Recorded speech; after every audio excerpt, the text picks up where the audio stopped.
The woman Eroi showed great mercy. My name is Chidimma, making this video testimony from Enugu State, Nigeria. I got married 2020, believing God for the fruit of the womb. I've been to several hospitals. I was diagnosed with hyperlatin. The one that vexed me most when one of my co-wife called me and asked me, said, God, this question is not for me. On the second thought, I have to reply her. I said, and I go when it is God's time, it will surely come to pass. Anytime I watch testimonies, I will say, God, since you did it for these people, one day it will be my turn. All I know is that I must be a partaker of this testimony one day. Anytime Pastor Jerry is praying, declaring women in their 30s, 40s, believing God for the fruit of the womb, carry your babies. Women in their 30s, 40s, 50s, 60s, desiring to carry their own baby.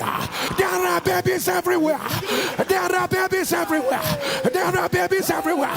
On the sound of your heaven, carry your babies. I will say, God, I'm in.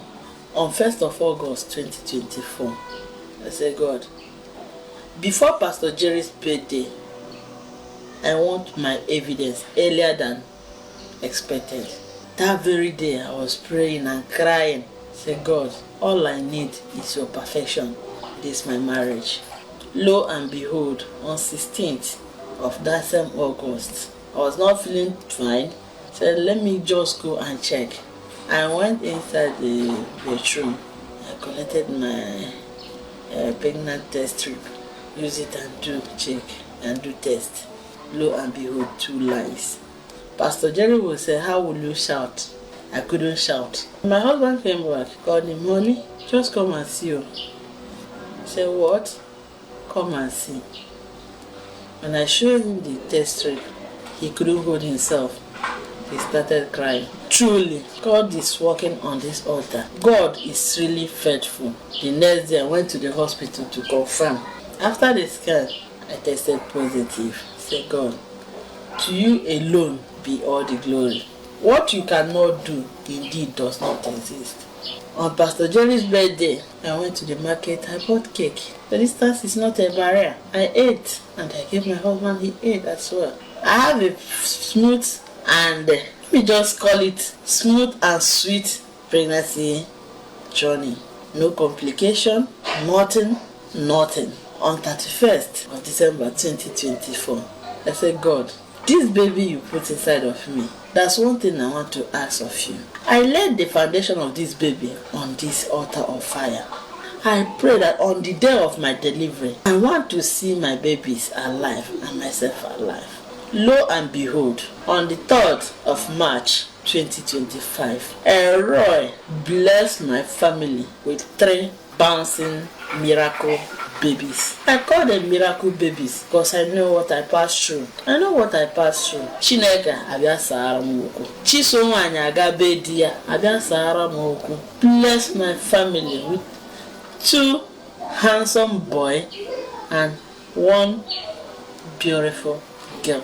Pastor Jerry will say, how will you shout? I couldn't shout. I was just smiling, crying.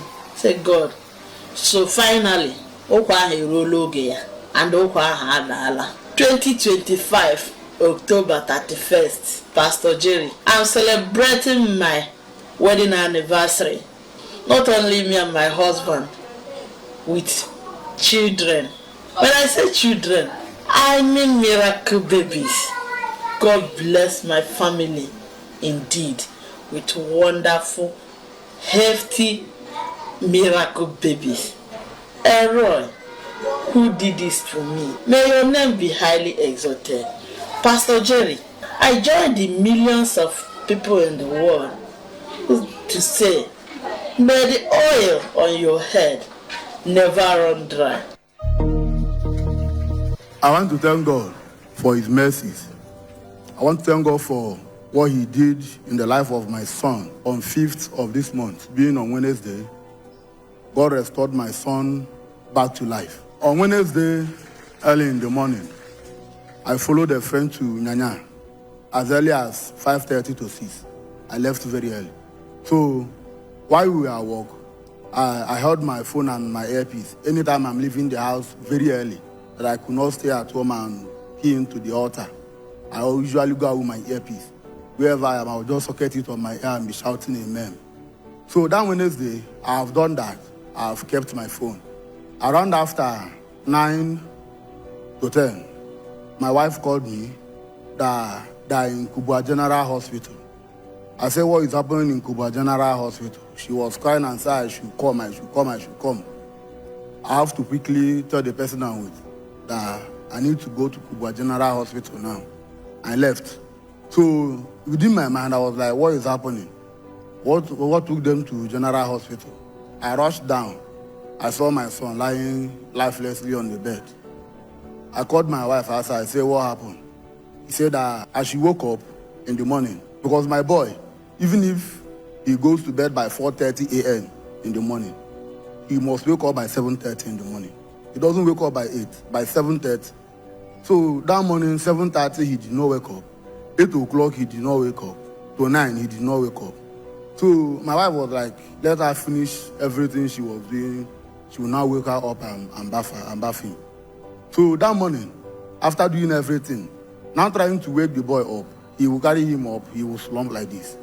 He will carry him up, he will flump down. He will carry him up, he will flump down. That was how he raised a shout. They rushed him to Kubwa General Hospital. So after telling me all this, I now went back. I bring out my phone immediately. I logged into that, oh Lord, show me mercy that morning. I placed it on his ears and left it there. The doctor said I should come. They even put drip, but the drip they put, they have tied it back again. It's not in his hand, they just tied the rope. The doctor said I should come, I came.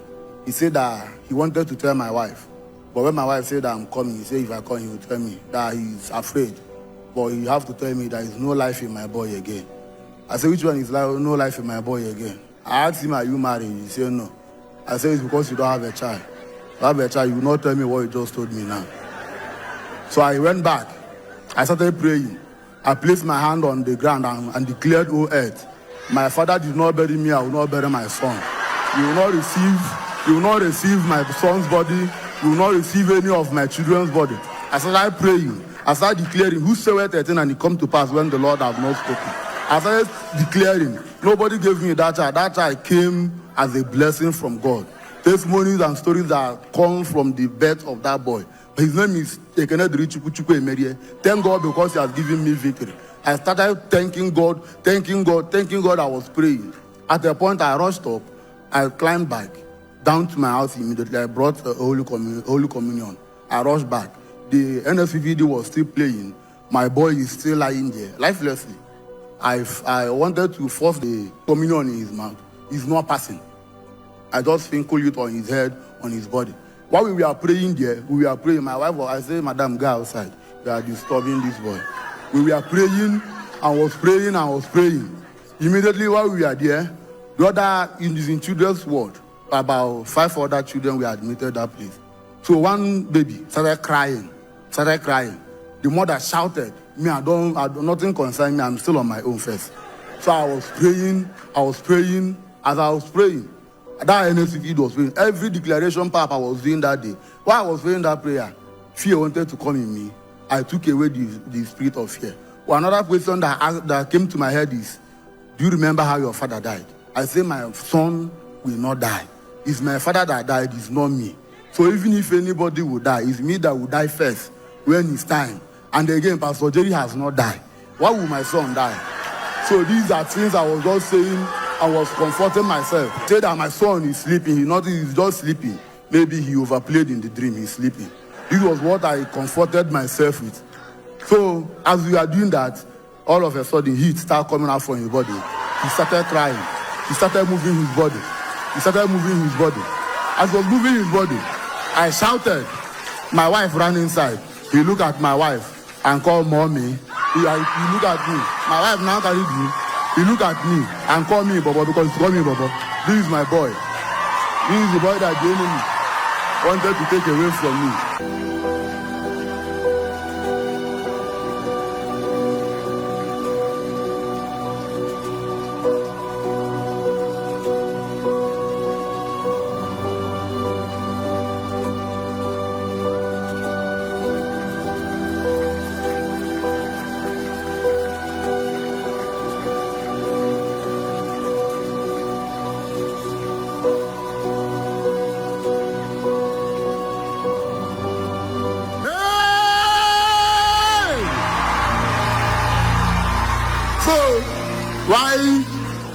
as my son has stood up, I'm now carrying him.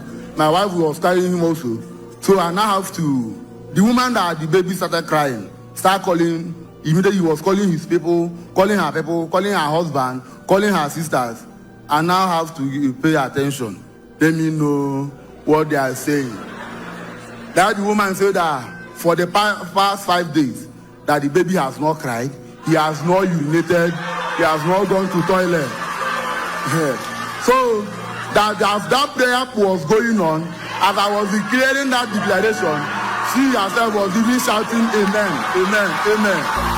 Immediately as that was going on, the baby started crying. As the baby was crying, the baby urinated on himself. As the baby urinated on himself, the baby poo-poo on himself. All this happened in that room and in a minute. Meanwhile, before my son started reacting to the prayer, when we were praying, one of the nurses said, leave them. They are the people of what God cannot do. They so much believe in miracle. I say yes, that we believe in miracle. So while we were about to go, the doctor was like trying to tell me they have done this, they have done that before I came. This is the bill that I need to pay.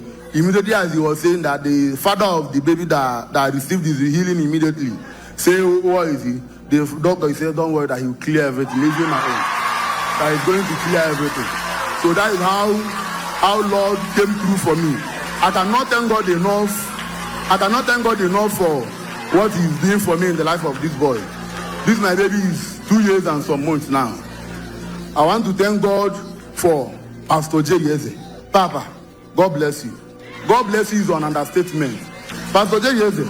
I want to say that I want to join billions of people that is saying that the oil on your head will not run dry. You will live and keep saving people, and God will save everything that concerns you. I want to return all glory and honor to a Lord. What the Lord cannot do,